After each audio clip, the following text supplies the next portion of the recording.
Today, we're diving deep and deconstructing a tactical nightmare. We're going to focus on one single high-stakes military operation against an enemy that seems to completely defy the laws of physics. Let's break down what it takes to fight an impossible fortress. So, you hear this quote from the commander, Benedictus, right after he sent a team on a mission that is absolutely critical. And that one word, interruption, it tells you everything you need to know. They are under an incredible amount of pressure, and they're being forced to split their focus. So what on earth was so important it could derail their entire assault? Well, it was codenamed Operation Killbot Diversion, and the main goal wasn't even to attack. It was to deceive. They desperately need to create a huge distraction to the south to draw away this unseen but absolutely deadly robotic enemy. Give themselves some breathing room for their real attack up north. So how do they pull off this giant diversion? Well, not with bombs and bullets, but with a really brilliant bit of engineering. Benedictus's plan is to basically turn the power grid itself into a weapon. First, they'll shut down a residential substation. Then, they'll link two smaller rural ones together and crank them all the way up to 90% capacity. The result? A massive energy signature that's basically a giant glowing beacon for the enemy bots. But that power surge? That's only half the trap. It's paired with some seriously clever electronic warfare.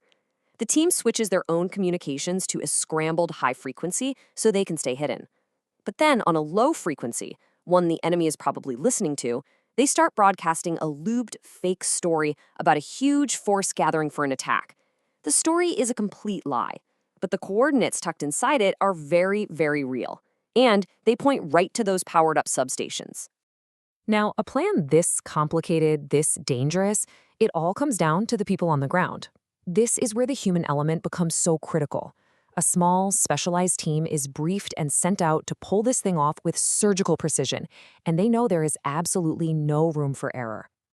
And get this, the team is tiny, just 13 soldiers. The original plan only called for 9, but the lead engineer basically put his foot down and said, no way, I need 4 more people just to handle all this complex gear. So yeah, just 13 soldiers sent out to try and fool an entire army of machines. And the coordination here is just, wow. It's like a finely tuned watch. You've got Group 1, 5 guys, handling the shutdown. The other 2 groups, 8 men total, are linking the substations and providing security. Meanwhile, some survivors from a nearby outpost have a huge role. They have to set up 12 different communication units, jury-rigged with car batteries of all things, to broadcast that fake story. They even have to drive around in staggered patterns to make those 12 units sound like a much bigger convoy. And if you thought the plan was complex, just look at this timeline. It is brutally tight. From the second the mission starts, they have less than an hour to get it all done. The substations have to be set by the 50-minute mark, and the radio diversion kicks in just 5 minutes later. Their margin for error? A measly 2 minutes. And that's assuming everything goes perfectly. There is zero room for screw-ups. So, while this high-stakes mission is happening out in the field, there's a totally different kind of battle being fought back at camp. And this one is a battle for morale. Benedictus, the commander, makes this really cold, but you gotta admit, strategically brilliant call. He knows he has to deliver some absolutely devastating news to the rest of the troops. And his thinking is, you know what? I'm not gonna sugarcoat it. I want them angry. He figures their rage, their need for payback, might just be the fuel that keeps them fighting. It's a grim, but very honest take on wartime psychology. And that devastating news? 15. They've just lost 15 of their own people. A stark, brutal number.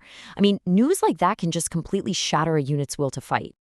But their response is astonishing. They don't break. Instead, you see this incredible professional restraint. Yeah, there are some low growls, you can feel the anger, but then fists are raised in the air. It's a clear sign of solidarity, of a renewed commitment. Benedictus even notes he's seen official military troops who were way less dedicated under a lot less pressure. Okay, so the diversion is underway, morale is holding, for now. The command team turns their attention back to the main event, the northern enemy compound. And this, right here, is where the mission goes from being just difficult to flat-out impossible. As they're analyzing the scans, Benedictus and Monroe realize something is just off.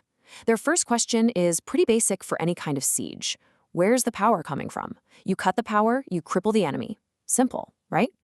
Yeah, not so simple. The answer they get is just nuts.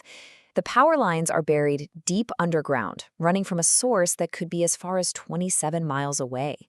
Think about that. This enemy doesn't just have a fortress, they have a massive, deeply hidden infrastructure supporting it.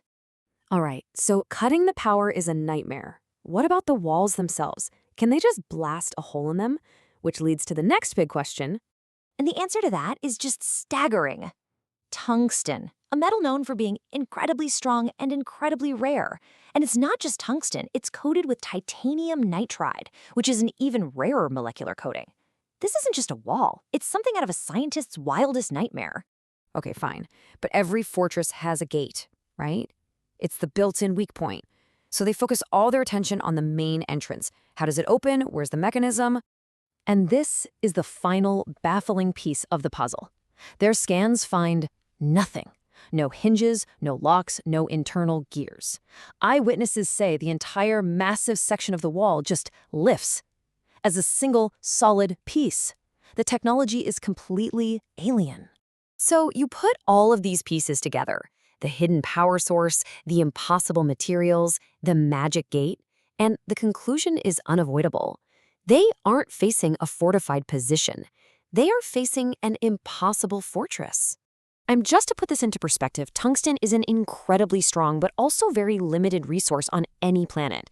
To get enough of it to build massive walls for a compound the size of a town and then somehow manufacture it into solid pieces, Benedictus himself can only describe it one way: impossible. And this quote from Benedictus just perfectly captures the mood. Faced with one impossibility after another, all he can do is resort to that dark, ironic humor. He knows the situation is bad, and every new piece of information just confirms that it's about to get much, much worse. Which brings us to the one question that just hangs over this entire operation. Their enemy doesn't just have better weapons. They seem to be operating with science and engineering that defies the known laws of physics. So the real question isn't just how do you win the battle, it's how do you even begin to fight an enemy that defies reality itself?